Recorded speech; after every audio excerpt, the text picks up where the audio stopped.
नमस्कार, मैं शगुफ्ता खान और आप देख रहे हैं शुभ 24 न्यूज। स्वागत है आपका राजस्थान न्यूज पे। सीएम अशोक गहलोत ने धर्म के नाम पर सियासत को लेकर बीजेपी पर निशाना साधा है। गहलोत ने कहा कि हमारे खिलाफ वाले लोग बहुत सी बातें करते हैं, मैं उन पर नहीं जाना चाहूंगा। बताइए, हम लोग तो जैसे हिंदू हैं ही नहीं, मैं हिंदू नहीं हूँ क्या?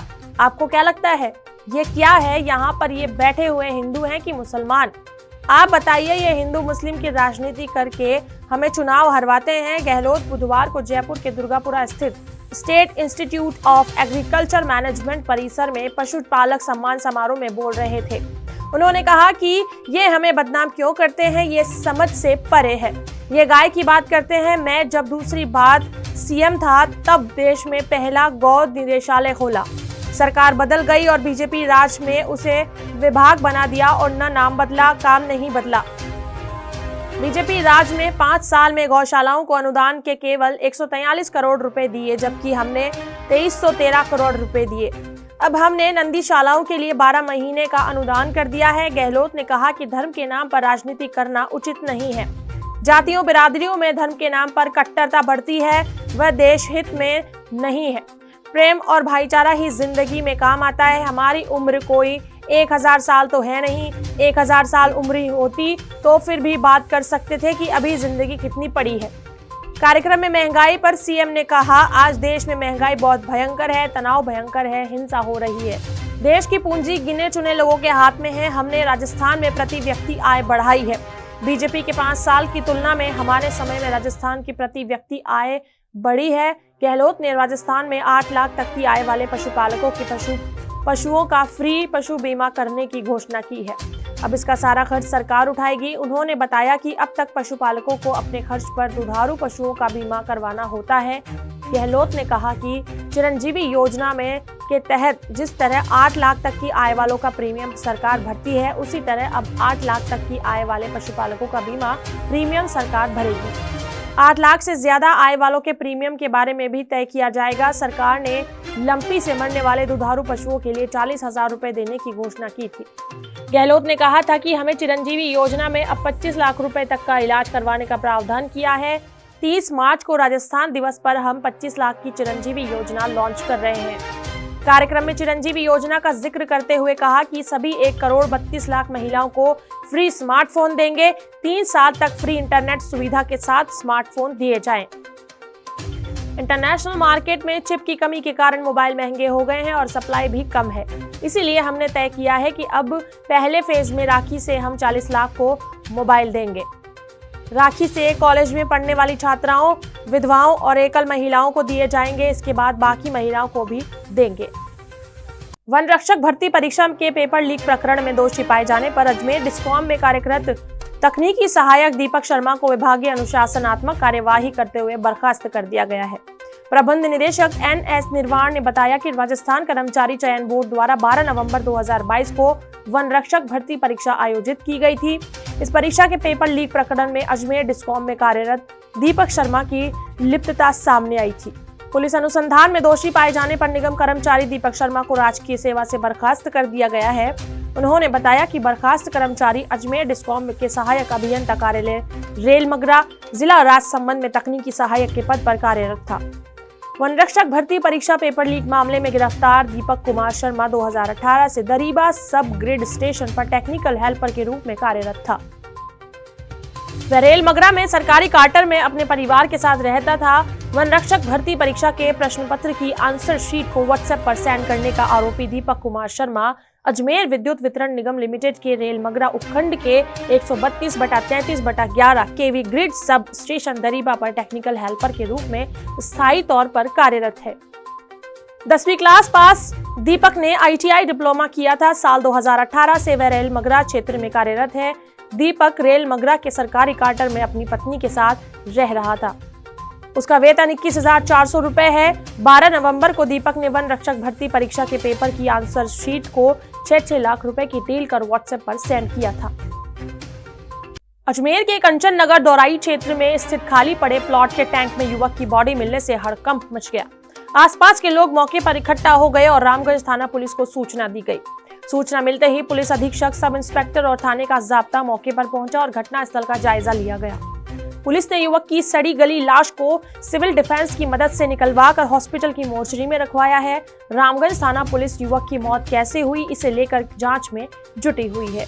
बुधवार को कंचन नगर स्थित दौराई क्षेत्र में खाली पड़े प्लॉट में एक टैंक से अचानक बदबू आने लगी, जिसके बाद क्षेत्रवासी इकट्ठा हुए और टैंक में जाकर देखा तो उसमें सड़ी गली युवक की लाश मिली। लाश मिलने के बाद क्षेत्र में हड़कंप मच गया। क्षेत्रवासियों के द्वारा मामले की सूचना रामगंज थाना पुलिस को दे दी गई है। सूचना मिलते ही दक्षिण पुलिस अधीक्षक सुनील सिहाग, थाने के सब इंस्पेक्टर महादेव जाब्ते के साथ मौके पर पहुंचे और घटनास्थल का जायजा लिया गया। सब इंस्पेक्टर महादेव ने बताया कि बॉडी को सिविल डिफेंस के लिए जरिए रेस्क्यू कर टैंक से बाहर निकलवाया गया। मृतक की पहचान कंचन नगर निवासी रमेश रेगर 40 से हुई है। इसके बाद बॉडी को JLN हॉस्पिटल की मोर्चरी में रखवाया गया है। मौके से शराब की बोतल बरामद हुई है। प्रारंभिक जांच में सामने आया कि शराब के नशे में टैंक में युवक के गिरने से मौत हुई है। हालांकि मामले में जांच की जा रही है। सब इंस्पेक्टर महादेव ने बताया कि युवक 12 तारीख से लापता था, जिसकी गुमशुदगी 14 तारीख को थाने में दर्ज हुई थी। परिजनों को इसकी सूचना दे दी गई है। युवक की मौत कैसे हुई इसकी जांच की जा रही है। जिले के कैथून थाना क्षेत्र झालीपुर गांव में घर में खेलते समय एक किशोर के हाथ से एयरगन चल गई। एयरगन का छर्रा उसकी आंख में घुस गया। घायल किशोर को इलाज के लिए कोटा के MBS हॉस्पिटल लाया गया, जहां से उसे गंभीर हालत में जयपुर रेफर किया गया। बताया जा रहा है कि घटना के वक्त घर में केवल महिलाएं व बच्चे ही थे। घायल मणिकरण 17 के एक दिन पहले ही एग्जाम खत्म हुए थे। बताया जा रहा है कि एग्जाम खत्म होने के बाद उसने मामा का लड़का गाँव आया हुआ था। मणिकरण अपने ममेरे भाई को एयरगन दिखा रहा था, उसी वक्त हादसा हुआ। कैथून थाना CI महेंद्र मारू ने बताया, घटना दोपहर 3 बजे के आसपास की बताई जा रही है। मणिकरण 10वीं में पढ़ाई करता है। उसके एग्जाम खत्म होने पर मामा का लड़का गांव आया हुआ था। दादा दादी व परिवार की महिलाएं घर में मौजूद थी। बच्चे आपस में खेल रहे थे। एयरगन गेट पर रखी हुई थी। मणिकरण एयरगन दिखा रहा था, उसी समय एयरगन का बटन दब गया। छर्रा दाईं आंख के पास अंदर घुस गया। घायल हालत में परिजन उसे इलाज के लिए कोटा लेकर आए। रात 8 बजे करीब उन्हें इसकी जानकारी मिली। फिलहाल घायल किशोर को जयपुर रेफर किया गया है। मणिकरण के पिता रणदीप ने बताया कि घर में छोटी एयरगन रखी हुई थी। मणिकरण अपने भाइयों को गन के बारे में बता रहा था, उसी वक्त हादसा हो गया। कोटा हॉस्पिटल से उसे जयपुर रेफर किया है। बूंदी नगर परिषद बोर्ड बैठक हंगामेदार रही। इस दौरान कांग्रेस पार्षद जितेंद्र मीणा और देवराज गुर्जर आमने सामने हो गए। वहीं कुछ पार्षदों ने बीच बचाव किया। इसके बाद नगर परिषद बोर्ड की बैठक कुछ देर चलने के बाद भंग हो गई। पक्ष विपक्ष के ज्यादा पार्षदों ने आरोप लगाया कि सफाई कर्मचारी और ठेकेदार समय पर काम नहीं करते। नगर परिषद बोर्ड बैठक में बुधवार को जमकर हंगामा हो गया। कांग्रेसी पार्षदों ने एक दूसरे पर भ्रष्टाचार के आरोप लगाते रहे। पार्षद देवराज गोचर ने सभापति आयुक्त पर अवैध वसूली करने और भ्रष्टाचार का आरोप लगाते हुए अतिक्रमण दस्ता और अडानी को बेची गई जमीन को लेकर हंगामा कर दिया। इस पर जमकर कुर्सियां भी चली। इस दौरान बीजेपी पार्षदों ने बीच बचाव किया। बूंदी नगर परिषद में वर्ष 2023-2024 के बजट पर स्वीकृति और शहर में होने वाले विकास कार्यों पर चर्चा करने के लिए बुलाई गई साधारण सभा की बैठक में आपस में उलझे सत्ता पक्ष के कांग्रेसी पार्षदों द्वारा एक दूसरे से धक्का मुक्की कर कुर्सियां फेंकने से बैठक हंगामेदार हुई। इस दौरान दोपहर 2:30 बजे कुंभा स्टेडियम सभागार में सभापति मधु नवाल की अध्यक्षता में आयोजित हुई बैठक में कांग्रेसी पार्षद और शहर अध्यक्ष देवराज गोचर द्वारा नगर परिषद बोर्ड पर भ्रष्टाचार के आरोप लगाते हुए अतिक्रमण शाखा द्वारा अवैध वसूली की शिकायत किए जाने पर आमने सामने हुई कांग्रेसी पार्षद आपस में उलझ गए, जिन्होंने एक दूसरे से धक्का मुक्की कर कुर्सियां फेंक कर विरोध जताया। जिसके बाद उप सभापति सहित नाराज कांग्रेसी पार्षदों ने सभागार में धरना देकर सभापति और आयुक्त के खिलाफ जमकर नारेबाजी करते हुए कांग्रेसी बोर्ड द्वारा अतिक्रमण के नाम पर वसूली, अडानी को 80 करोड़ की भूमि 30 करोड़ में देने के मामले की ACB में जांच कराने की मांग की है। जोधपुर शहर में इन दिनों लगातार मोबाइल की दुकानों में चोरी की वारदात सामने आ रही है। पिछले 2 सप्ताह के अंदर चोरी की 1 दर्जन वारदात हो चुकी है। इसके बावजूद चोरी करने वाले पुलिस पकड़ से दूर हैं। इन सभी दुकानों में चोरी का तरीका भी एक जैसा ही है। इसके चलते इसमें एक ही गैंग का हाथ होने की आशंका है, जबकि शहर में कई जगहों पर अभय कमांड के कैमरे लगे हुए होने के बावजूद मोबाइल दुकानों को निशाना बनाने वाली गैंग पुलिस से दूर है। 18 मार्च को भी सांगरिया रोड पर 3 मोबाइल की दुकान में चोरी की वारदात सामने आई है, जबकि एक दुकान में फर्नीचर का गेट नहीं खुलने की वजह से चोर अपने इरादों में सफल नहीं हो पाए। सूरसागर थाना क्षेत्र में कायलाना चौराहा पर भरत सोलंकी की रजनी इंटरप्राइजेस नाम की मोबाइल शॉप है। यहां पर 8 मार्च की देर रात 1:46 पर दुकान का शटर मोड़कर चोरी की वारदात हुई। चोर यहां से गले में रखे 70,000 रुपए, 3 महंगे मोबाइल चुरा कर ले गए। सुबह दुकान खोलने पर मालिक को चोरी का पता चला। इसके बाद 9 मार्च को सूरसागर थाने में मामला दर्ज करवाया गया। मोबाइल की डिटेल्स आदि जानकारी देने के बावजूद पुलिस अभी जांच कर रही है। घटना से 2 मिनट पहले पुलिस की गाड़ी वहां से निकलती दिखाई दे रही है। चोरी की इस वारदात के समय पुलिस की चेतक 3 बार दुकान के इर्द गिर्द घूमी, लेकिन उन्हें भी दुकान में घुसे चोरों का पता नहीं चला। चैपासनी हाउसिंग बोर्ड में ही रोहित माथुर की बजरंग मोबाइल नाम से शॉप मेड़तिया गार्डन के सामने है। यहाँ पर 2 चोर शटर मोड़कर अंदर घुसे। इस दुकान में मोबाइल सर्विस किए जाते हैं। इसके चलते कई कस्टमर के मोबाइल सर्विस के लिए आए हुए थे। यहाँ पर घुसे 2 चोर 6 स्मार्टफोन और 18,000 रुपए कैश लेकर चले गए। सीसीटीवी में चोरी की यह पूरी घटना कैद हो गई है, लेकिन अभी तक चोर पुलिस की पकड़ से दूर है। घटना के बाद अगले ही दिन 10 मार्च को रोहित माथुर की बिरला स्कूल के सामने गांगना रोड पर बजरंग मोबाइल में चोरी की वारदात हुई। बेखौफ चोर यहां 10 मार्च को दुकान का शटर मोड़कर अंदर घुसे। चोर गले में रखे 41,000 रुपए, 4 मोबाइल और एक्सेसरीज चोरी कर ले गए। इसका सीसीटीवी भी सामने आया है, जिसमें 2 युवक दुकान में चोरी करते नजर आ रहे हैं। चोरी की इन दोनों वारदात में एक ही बाइक का प्रयोग किया गया है।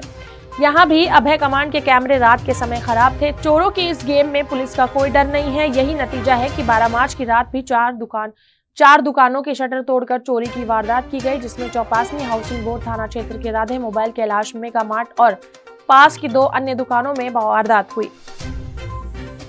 बासनी थाना क्षेत्र के सांगारिया रोड स्थित किशोर माली की मोबाइल की शॉप में 18 मार्च को रात्रि 11:44 पर उसे अज्ञात चोरों ने दुकान का शटर मोड़कर 20,000 रोकड़ा चुरा लिए। इसके अलावा दुकान में रखे 9 महंगे स्मार्टफोन भी ले गए। अगले दिन पीड़ित ने पुलिस थाने में मामला दर्ज करवाया है। चोरी की वारदात सीसीटीवी कैमरे में रिकॉर्ड हुई है। वहीं एक के बाद एक लगातार मोबाइल की दुकान में हो रही चोरी की वारदात के चलते मोबाइल विक्रेताओं में रोष है। उन्होंने पुलिस कमिश्नर से चोरी की इन वारदातों का जल्द खुलासा करने की मांग की है। सांचौर को जिला बनाने पर करीबन 3,000 से ज्यादा कार्यकर्ता बुधवार को राज्य मंत्री सुखराम बिश्नोई और जन अभाव अभियोग निराकरण समिति के अध्यक्ष पुखराज पाराशर के नेतृत्व में मुख्यमंत्री अशोक गहलोत के आवास पहुंचे, जहां सांचौर को जिला बनाने पर आभार जताया।